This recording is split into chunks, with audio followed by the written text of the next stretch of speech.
My name is Zahid Bukhari, and I'm Executive Director of Economic Council for Social Justice. It's a grassroots public advocacy that we are doing. The world has said after World War II, never again. But now the time has come that never again promise of the global opinion is being tested in India. So whatever is last couple of months is happening in India, it is the now that looks like that the largest democracy is changing into largest detention camps and maybe a huge genocide of Muslims over there. So I think it's not the issue of sometime I heard that recently hate as in the context of American politics. No, it is beyond hate what is going on over there. The party which is in power in India, this is the offshoot of RSS. RSS has the ideology of Hitler and Nazism and fascism ideology. So it's a fascism, it's a racism, it's a beyond hate. They like to definitely eliminate the whole Muslim population and other minorities over there. So I think the public opinion here, the policymakers here, the business, big business here, they should think about that. It's not regular hate type thing and they think that everything will be okay. No, those people, they have the ideology, they have like as a creed, they have that mission that the Hindus are their super class or upper class, they are the pure people, and everybody else has to be lived over there either eliminated or as a second citizen. So I think it is a very urgent issue for the humanity, and the global community should think about that. They promised themselves that never again. That is happening in India, and I think from Economic Council of Social Justice, we fully endorse this coalition demands that there must be some urgent action from the U.S. government, from the U.S. Congress, from the U.S. business, big multinational companies, that they should think about how to stop all this. This is a genocide. The danger is very much looming over there. How to stop those coming genocide, coming detention camps, all those things are being said over there. So whatever we used to study, I used to read in history books in what was happening in Germany, practically that is happening over there and about to happen more in a severe way. So I think it is an urgent call for the world community, for the U.S. government, for the Congress, for the U.S. President, that they should be wake up and do something extraordinary. It's not any regular channel. We had a meeting with the State Department, and they said that we are regular channel. We are asking the Indian government do this thing and don't do this thing. We explain to them this: if that India is a regular democracy, they will listen to you. They are not. They are irregular democracy. They are ill democracy. They will not be listening to you. Because this is their creed, they have this ideology that they like to eliminate all this Muslim population and all those minorities over there. So they have to do something extra. Put sanction, cut off all business relations, the special status. They have to do something to warn over there that that the image of India is very much drowning, and that image could be regained if that all these acts are being eliminated and shut down from the world community. Thank you very much. Yeah, he mentioned RSS. RSS is the only organization in the world who praises Hitler and is still in operation. RSS RSS was banned in India after a member of RSS had murdered the father of nation, Mahatma Gandhi. Their ban was removed only after they had given it in writing that they will never participate in any political activity in India. And for a very long time, they were not active politically. This is the first time that RSS is involved politically. Narendra Modi himself is a member of RSS. Amit Shah is a member of RSS. Yogi is the Chief Minister of UP, is member of RSS. And we do demand that the United States government should put them in the list of the terrorist organizations and not be allowed to enter United States of America. I'm going to ask Hina Zuberi from Justice for All to come and say a few words.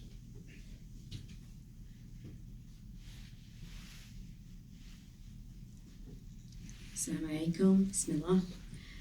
My name is Hina Zuberi, Henazuberi. I'm the director for the Washington office of Justice for All. I'm also here as an impacted person. I and my family have not been able to contact many of our relatives in India for days. Entire Muslim neighborhoods are empty in Uttar Pradesh, India, fearing mob violence and police brutality. More than 23 people have been killed by police. Phone calls are being tapped by the government, and people are extremely scared to get in touch with their relatives overseas. The last message I received from my cousin, I will not share his name or location for fear of reprisal. He said, "Pray for humanity and stand with the truth." Extremist RSS mobs and police are working hand in hand. RSS, the Rashtriya Sevak Sangh, is the armed militia which controls India today.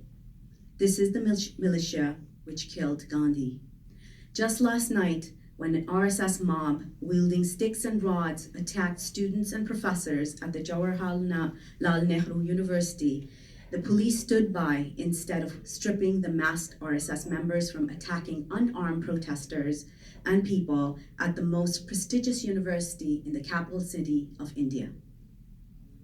Hundreds of Muslims have been threatened with seizure of property by the Hindu nationalist government in the state of Uttar Pradesh, home to more than 40 million Muslims, over demonstrations against the Citizenship Act.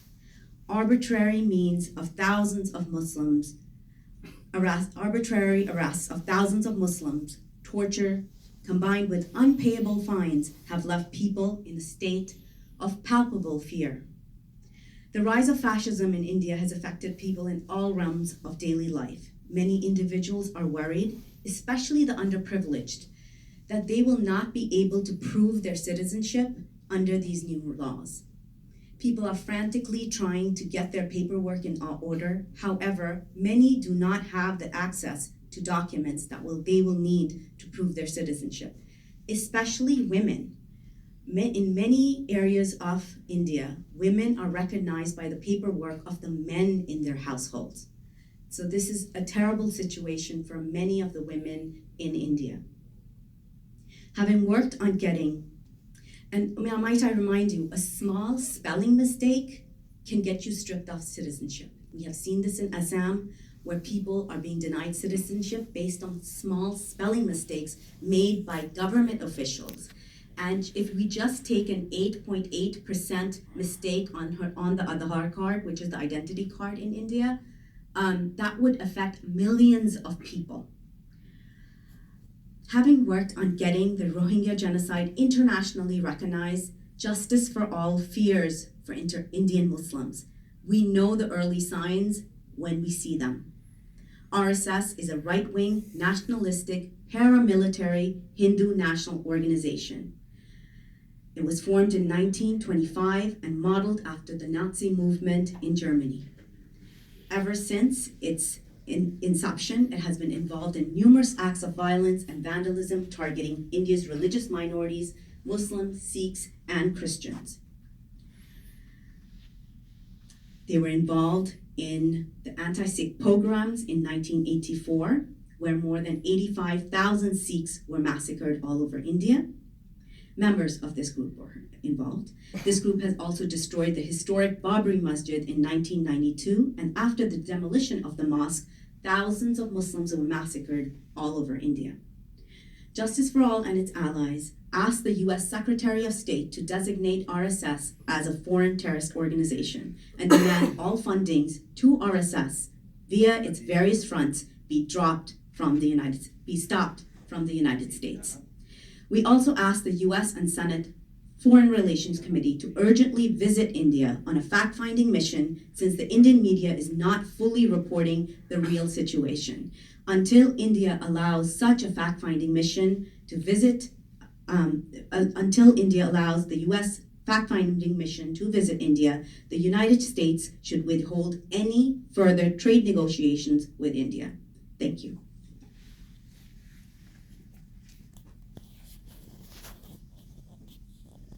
Yes, that is another demand, that we demand that the US should send a bipartisan group to India to find out exactly what is happening. The US senator was not allowed into Kashmir. The media should be allowed. The international human rights organizations should be allowed. The International Human Rights Watch is saying that the situation in India is grave. Amnesty International is saying the situation is grave. We ask our government, as American citizens, we ask our representatives to go to India and find out and publish what they find out in India, what is happening. Because the situation that we are getting from UP, that is Uttar Pradesh, the largest state in India, that people are being harassed. They entered into a religious institution where their small children were studying. They were not demonstrating. They were not even out on the street. And they beat the students up. They beat the scholar, Islamic scholar, who is 65-year-old and is a presidential award winner. They arrested him. They tortured him. The people who had looked at him, they were saying it looks as if he was shot with a gun. So these kind of activities have to stop. They have no place in any democratic society. If India wants to sit with the civilized nations of the world, then India has to clean up their act. The Modi government has to clean up their act. With that, I'm going to ask Robert McCaw to read a press statement that will be released to all the media outlets.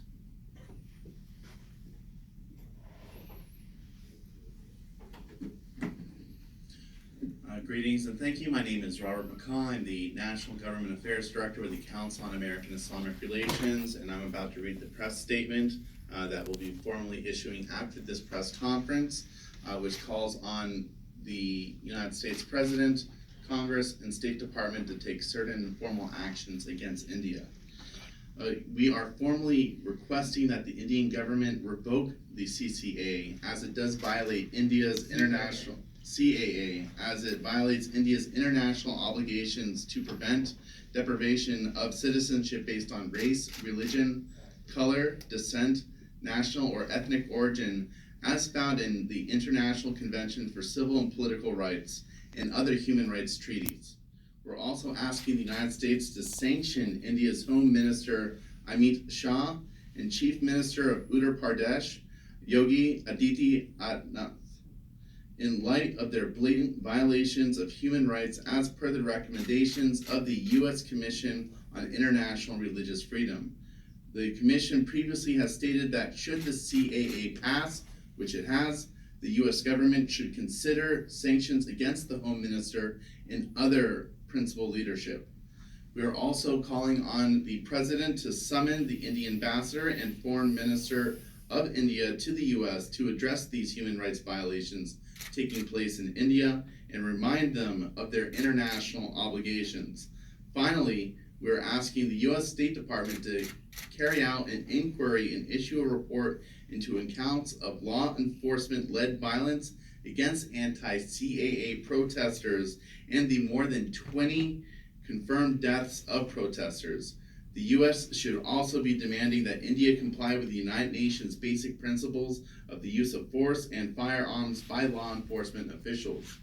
And then finally, we are calling on the nation of India to release all student protesters who've been arrested opposing the CAA in Uttar Pradesh, Delhi, and other states, to release protesters who were not involved in any unlawful activities, to arrest and remove from duty and prosecute any police officers guilty of human rights violations against protesters, and again, Uttar Pradesh Chief Minister from office for his direct involvement in these police brutalities directed against anti-CAA protesters. So with that, I will hand it back to Dr. Khan. Thank you. Thank you. Are there any other speakers? If there are no other speakers, and are there any questions? In absence of any questions, we will conclude our. Would you like to announce about the next national protest on 26th January? Yes, there will be a national protest. Thousands of people are coming to Washington, D.C., and this protest will be on 26th of January, the day of Constitution. This is our Republic Day, and that is the day people have chosen because they want to protect the Constitution of India. They want to protect the democracy of India. And I want to make one thing very clear. Nobody is against the India itself. We love India. It is our country.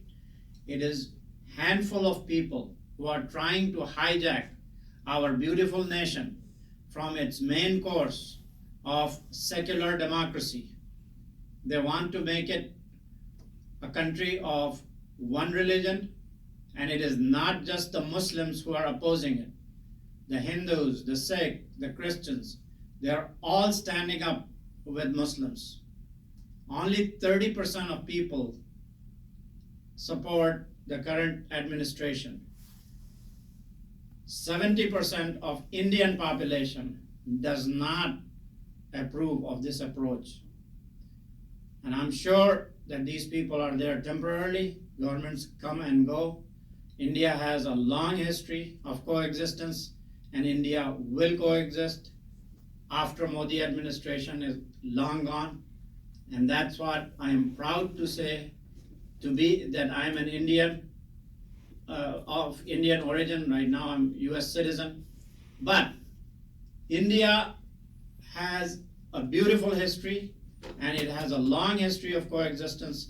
After hundreds of years of Muslim Mughal rule, India is state multi-ethnic, India is state secular, and the Hindus stayed in majority, although they had the government, the Mughal governments that ruled India with an iron fist. But that was dictatorship, that was not democracy. But even in dictatorship, the multi-ethnic constituency of India was preserved. We're not asking, we're not leaving, we're not going anywhere. The Indians will stay in India, they will live there, they will die there. And any effort to dislodge or move India, now they're trying to ask for paper. This is a country where even now, majority of the people are born at home. Nobody has birth certificate. Nobody was ever asked about birth certificate. I stayed in India. No one ever asked. Now that Modi has come to power, he wants everybody to show his birth certificate. I can challenge that he himself may not have a birth certificate, if you ask. Majority of the Hindus don't have a birth certificate. What it will cause commotion. 1.2 billion people running to the offices to get their birth certificate. Imagine what kind of chaos that will create. Somebody who has been living there for different generations, and all of a sudden you go and come and ask them for their citizenship. It's an insult to Indians. It's an insult to India itself. And we want to protect our nation. We want to protect its democracy. We want to protect its multi-ethnic makeup. And with that, I will conclude. And thank you very much for coming and attending. And this will be going out to all the media outlets. Thank you very much.